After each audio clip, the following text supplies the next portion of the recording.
Welcome back to Closet Full of Cash. I'm Deanna Thompson, and we have Kira Barclay here today. Good And morning, Indiana. hi, good morning. Um, it's early. It's very It's early early for here. us. Yeah. Yes, it is. So we're gonna just jump right in. And this episode is just gonna touch on all the latest news that's going on in luxury resale. And have you heard about the shoes, the return fraud on Poshmark? No, no, tell me about the shoes. Oh my God. Okay. So this cute little seller, her name is Kelsey, the Soul Edit, and she's from Texas.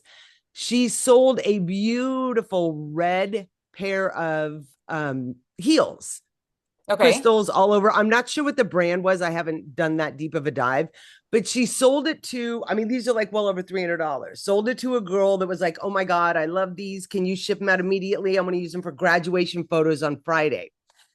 Being a great Poshmark seller, she did. Mind you, when you sell on any platform, you have full pictures of what you're selling. Right. Shoes would be everything about the shoe.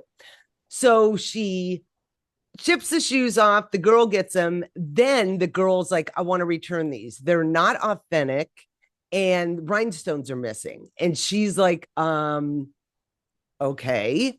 So she gets the shoes back. Mind you, the shoes were brand spanking new, not a mark on the sole. Gets them back and they're absolutely trashed. Hmm. Rhinestones are missing. The soles are just black. And she's like, yeah, they're not authentic. Rhinestones are missing. And then, of course, she goes through Poshmark and, you know, the girl's like, yeah, I tried them on. And this is so not tried on wear. It was a total scam. And the girl knew exactly what she was doing. Okay. Mm-hmm. So, and this is where I just love the seller so much because this is what I would have done. She found the girl online, on TikTok, all of that, posted all her graduation photos, all different outfits, different locations. She has the fucking shoes on in every single picture. I'm sure she So did. she goes to Poshmark and she's like, wait a minute, like she destroyed my shoes. This is over $300. I want my money back. And Yeah. Poshmark's like, well, we can give you a $50 credit. No, And that's she's like, typical. nope. So what does she do? Like any normal person? I mean, again, mad respect. She posted a video and then she posted multiple videos. Well, this thing blows up and the girl's like, oh my God, I'm so sorry. Can I pay you now? And it's like, it's not even the fact that she was a scammer. Like if you fuck around, you're going to find out. Yeah. I think the bigger thing is so many people are so delusionally entitled that they feel that they can do this to people. Yeah. Like, oh, I'm going to get them, I'm going to wear them, and then I'm going to send them back. And there's nothing anybody can do. No, I am all about social shaming. Like, don't Mm-hmm. don't be an asshole. How hard is that? These sellers, and it doesn't matter whether the seller is trying to pay their rent or this is a business for them. It doesn't matter. You bought something. That's it. That should be the end of the story. Now you get a counterfeit or something like that. Absolutely. But it just blew my mind. Like her mom got involved, like, oh, we're trying to pay you, like contact on Instagram and messages on LinkedIn. Like it totally blew up. And the girl's like, you have to take the video down. But it's like, again, your entitlement to try to scam this girl, you get busted and now Mm-hmm. you're embarrassed because one fuck up is ruined at least the next 6 months because nobody has a memory anymore. But it's Well, like, yeah. but like it just blew my mind. Like I'm not, if I buy something, I'm going to reach out to the seller and say, hey, this wasn't as described. I mean, I'm honest. And Yeah. just there's a million honest buyers out there and sellers, and it's always the assholes that get the loudest noise. But I was Yep. just like, damn. Well, and what I'd be interested in too, and I got to look into this situation, but how did Poshmark handle it? Because Poshmark historically pretty much sides with buyers. Oh, they did. They offered a $50 credit. She's like, look, Yeah. in my listing photos, Right. here's the soles. They're brand spanking new. This is the trash that she's returning. Right. And they're Yeah. yeah, they're Here's a $50 credit on over $300 shoes. Like Yeah. Poshmark, do better. Do better. And, I always encourage people too that are selling on Poshmark. And really, actually, if you're doing anything at scale and it seems overkill, but you really should record packing and shipping. She Like learned have that. just the camera set up and just always kind of constantly record, even if you only keep it for 2 weeks, 3 weeks until the buyer receives the item. Because then if there's a dispute, you actually can show this is what they like physically. Here's what it looked like when I sealed the box shut, right? Yeah. Have that video evidence. But man, it's sad we have to do that. But that's a pretty, I would recommend that to anybody who's selling high dollar items, unfortunately. Yeah. Well, she had mentioned because I watched her videos, the seller, she didn't realize she had to do that. I mean, the thing is you shouldn't have to do that. Mm-mm. But because there's these few scammers out there, you have to do whatever you possibly can to protect your business. And I Yeah. always, unfortunately, and I'm not sure why, I always go to worst case scenario because I want to be prepared. So Yeah. absolutely, like don't cut corners. This is your Right. business. But again, I am all for social shaming. Yeah. Like don't It, yeah. I mean, it's happened to me on bags before on Poshmark. It has not happened to me on other platforms, but I've had bags sent back to me with damage that I did not ship out with damage. well, So, that's it's like look, even like eBay's the same way. You are making money because of the people selling on your platform. right. Okay. Protect those sellers. We're not fucking Nordstrom. We're not Amazon. Okay. Right. You're not going to get your We're shit in not an big hour. enough to absorb. Yeah. Well, that's just it. And look, I get customer experience. Okay. That should be number one. But as a platform, I am so sick and tired of them turning the blind eye. Like Right. all they do is sit there and count their money. They don't care about the counterfeits. They don't care about these scammers out there. It's, it's insane. But she And did, she, part of the I don't want to say problem, but it's maybe a symptom of the problem is use of AI in these oh, processes, right? So, Poshmark is likely anytime they have a customer complaint, they've got a rules engine, they've got AI that's analyzing the texts, and they're using that to provide automated responses and $50 credits and things like that that maybe don't always make sense. That is actually a theme, I think, across, and we'll talk about this a lot, right? But that's a theme across, how AI is being used and the benefits and drawbacks yeah. of that. We had actually another example of that we wanted to talk about this morning with Yeah. Meta. Yeah, if you haven't heard, and this just happened within the last week. So, and this is just, I verify as much information as I possibly can, but I guess they fired the majority of their like trust and safety team. And then because everybody's like so balls out on AI, which is Right. trash, they they replaced it with AI chatbots. So because there are scammers and unscrupulous people out there, these people figured out that they could literally bypass, they could go to their AI chatbot, Meta's like an Instagram, change this really big Instagram profile. I want to add a new email address. They bypassed the 2FA and they got control over it. And these weren't small. I mean, Sephora got hacked. Yeah. Sephora, like accounts associated with US Space Force personnel. Just so many accounts were hacked. And what kills me is Meta didn't even acknowledge it. Yeah. One of the employees tweeted out, oh, we fixed it. We fixed the problem. But it's like, yo, dumbass. Like, Hmm. I know everybody is so into AI right now, but trust me when I say that this is going to backfire so hard because this is the other thing that people don't understand. And companies that were all in the beginning of the year are scaling back because you don't realize how expensive it is. How all Well, those it is little expensive tokens. and it has a use. I mean, I'm not quite as bullish on it as you Oh, it are, does have a use. I but love it. I use it, it every yeah, day, but it not has to replace use there. humans. Yes, there are processes, there are augmentation of human processes that I think can be really, really powerful. But in something as important as security, to completely take a human out of the loop, I mean, Yeah. that's what I always advocate is you still got to have a human in the loop. But organizations like big companies right now are just very intent on looking for opportunities for AI to replace humans for cost reduction purposes. And I mean, that's what's driving it. They're all trying to Yeah. reduce costs, right? And so it's just Agreed. another example of going overboard.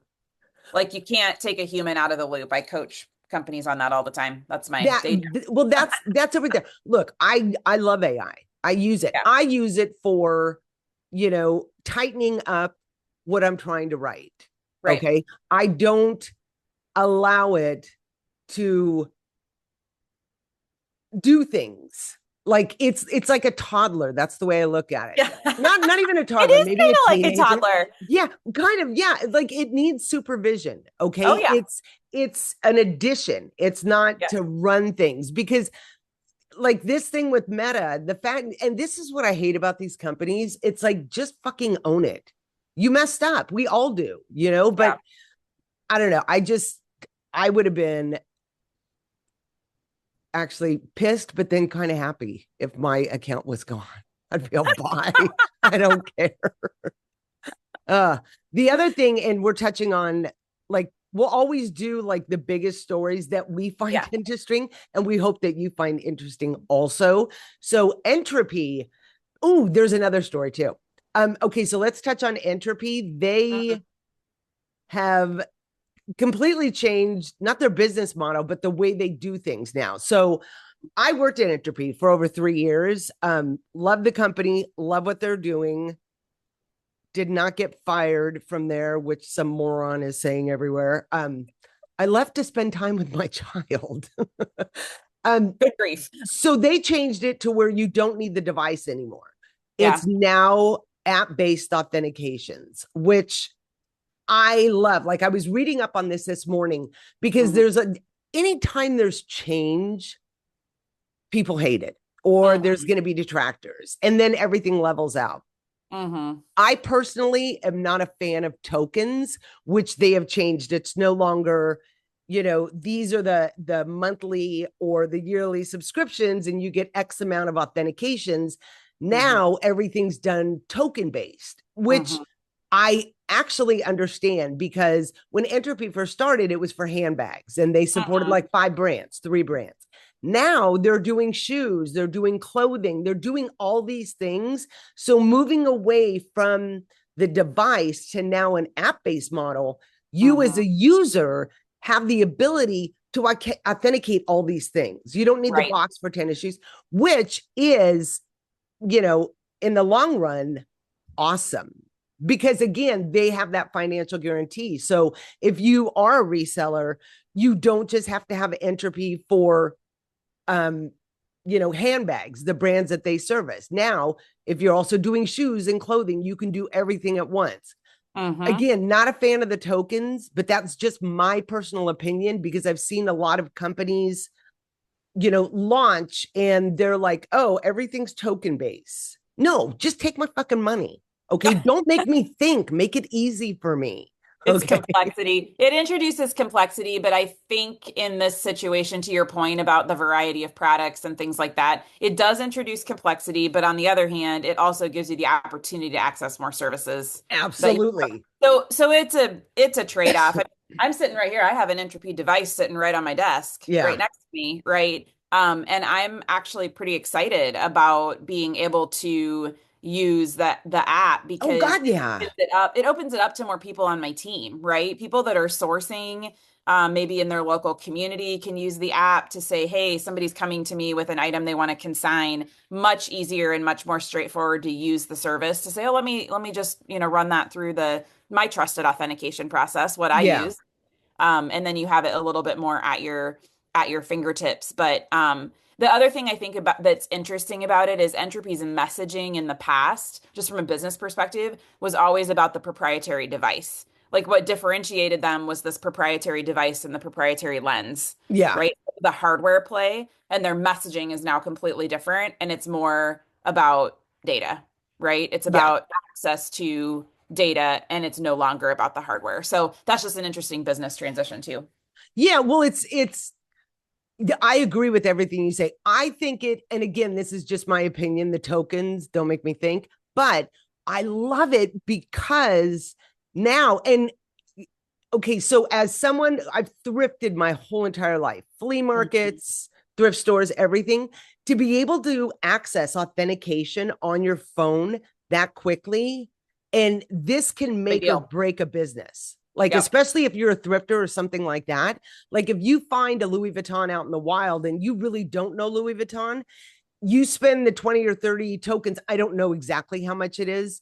Um, but that like it just it makes the most sense because then if you know it's authentic, you're going to invest in it. If it's not, okay, that was a very small price to pay Hmm. to not lose your ass on a bag or Yep. shoes or whatever it may be. Because as this industry is growing so much, Hmm. it's this has to be out there. And the ease Yep. of use, again, I absolutely love. Plus, you get access to all the other things like the market edge, the pricing data, which Right. we'll see about that. Market match, We'll see how item that goes. Yeah. identification. It's too hard to price. Return It's hard. fraud.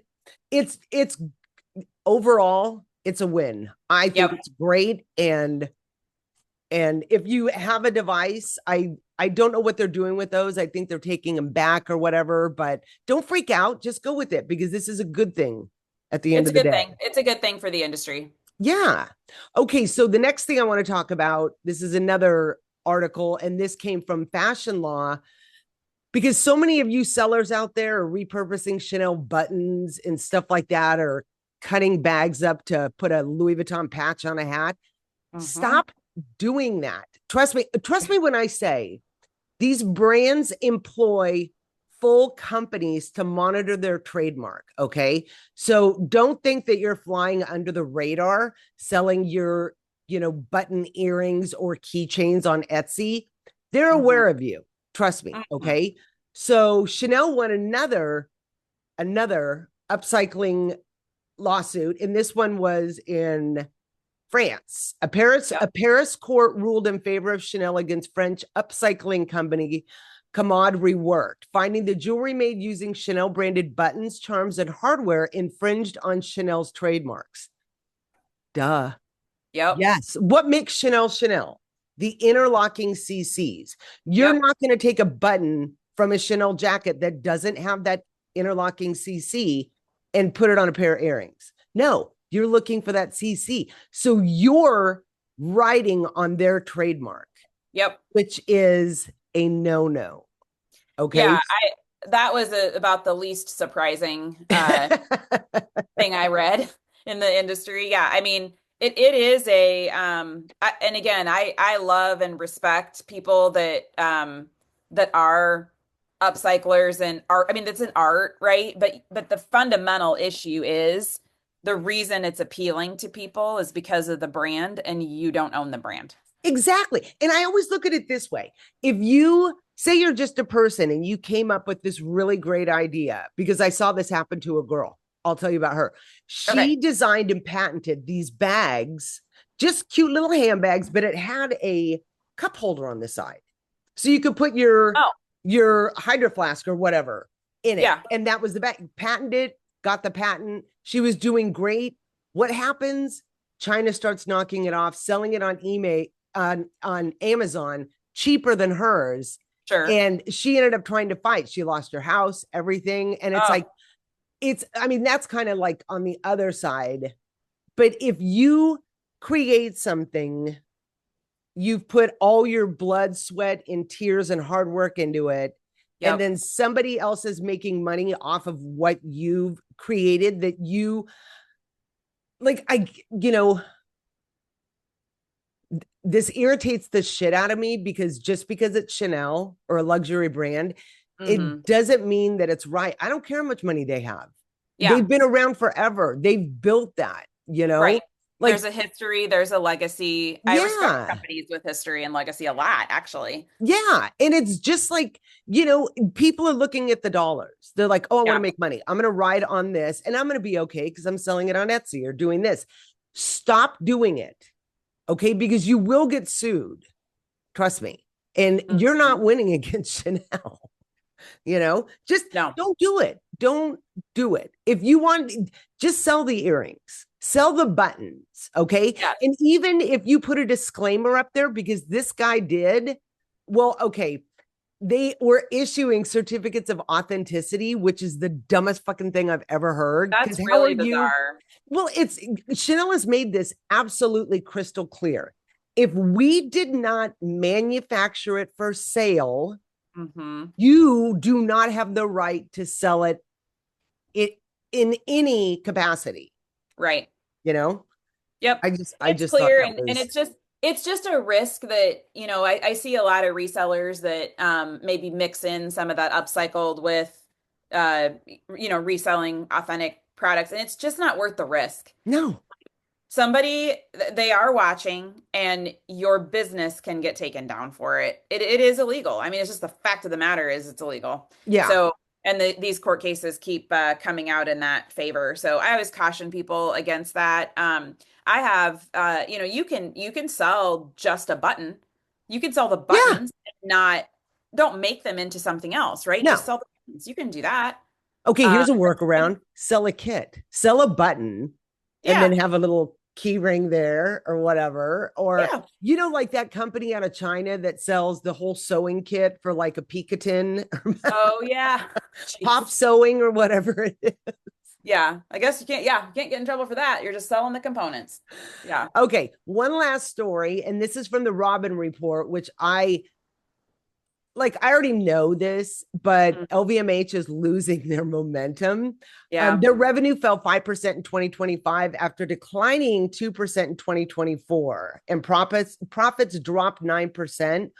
Well, its fashion and leather goods division, Louis Vuitton, Dior, blah, blah, declined 8% in sales and 13% in profit. I don't know why that Yeah. makes me laugh. Well, it does because you're greedy. That's why it makes me laugh. And look, Yeah. we go back to COVID on this one because everybody's like, oh, the government was just sending so much money and blah, blah, blah. And people like bought bags with it. And I'm like, I don't know what happened with you, but I did not get sent a bunch of money during COVID. No, I I think didn't either, I think I unfortunately. got like $2,500, and it's because I had a kid. Yeah. That was it. People were not going to the mall. They were not blowing their money on food. They had nothing to do but shop. So, what these brands did, and this is just my take on it, oh my God, all these people have money. Like it wasn't a once in a lifetime experience, COVID. Mhm. Okay. We're going to raise prices and we're going to raise prices and and you know what? We're going to manufacture even worse and raise prices, Yeah. thinking when we came out of that, it was sustainable, and it was not. And here, now that we're out of COVID a few years, the resale market is growing so exponentially because, I mean, I'm sorry, $10,000, $12,000 for a freaking flat bag I when know. I can go to Fashion File or Rebag or someplace or Curated by Kira and get it for between like 6 to 8,000. Why? Yeah. I don't need the experience of walking into a store and getting treated like shit because I'm Right. not dressed properly. Like, Right. fuck you. No, Yeah. thank you. I will. Yeah. Yeah. Well, and I think when you look at how the different generations are interacting with the brand as well, I think this is my hypothesis. I think they're losing some of the older generations because of quality. So to your Yes. point, like the price increases haven't slowed down, but I will tell you a Chanel or LV manufactured today is not of the same quality as it was No, 10 or 20 years ago. not at all. And so they've taken steps to try to reduce costs, right, in that manufacturing process, and that's made a difference. I think that's why the older generation is struggling a little bit, and kind of not keeping up. And then, I think the kind of the younger generations are so focused on sustainability and reusability. That's kind of a tenet of that generation that Exactly. resale is so appealing to them. Well, it is because I mean they love the vintage. They Yep. love the alternative brands, not just Louis Vuitton and Chanel, Right. but I mean, I can't tell you how many times I've heard, I want vintage because it was made so much better and it will Made better. last. And that's what people are seeking out. But that sustainability with the Gen Z Hmm.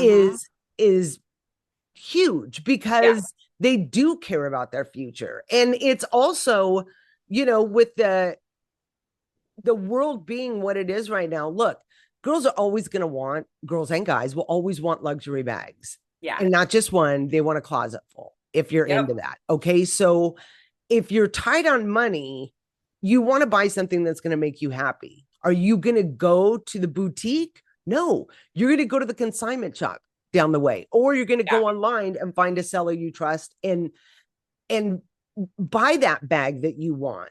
Mm-hmm. You know, so there are quite a few reasons, but I absolutely manufacturing, they're just made better, and the sustainability. And I Mm-hmm. think that's even going to, you know, all the generations. Gen Z is absolutely pushing it, but even myself, like, I will always buy resale. Why would I pay full Yeah. price? That's ridiculous. Yeah. No, somebody else can have that horrible experience. Look, I don't have Yeah. $1 million that I'm spending at Chanel, you know, $500,000 a month. That's not my Right. life, but I Right. want pretty bags. But I Right. would rather go support a smaller business or a business that actually cares about me Yep. and appreciates my business. So that's it. So I think it's interesting. It was funny because they titled it LVMH's Fall from Grace. They're Yeah. not falling from grace, okay? I They're agree. I just thought that getting was a their little ass handed dramatic. to them. Yeah, well, it's like, stop being greedy. Yeah. Like, greed kills. I swear to God, I want to make a shirt that says that. Yeah. Because if It would that's you, sell. it, there you go. We should do merch. We should do merch. Totally. Absolutely. Okay, that is it for today's podcast. We have a lot of really great, exciting things coming up. So thank you so Oh, we much do. for tuning in. Have a great day. Bye. Bye. That's a wrap on this episode of the Closet Full of Cash podcast. If you found this helpful, subscribe, leave a review, and share it with someone you know. Got a question or a topic you want covered? Send us an email at info@closetfullofcash.com. We read every single submission. See you next episode.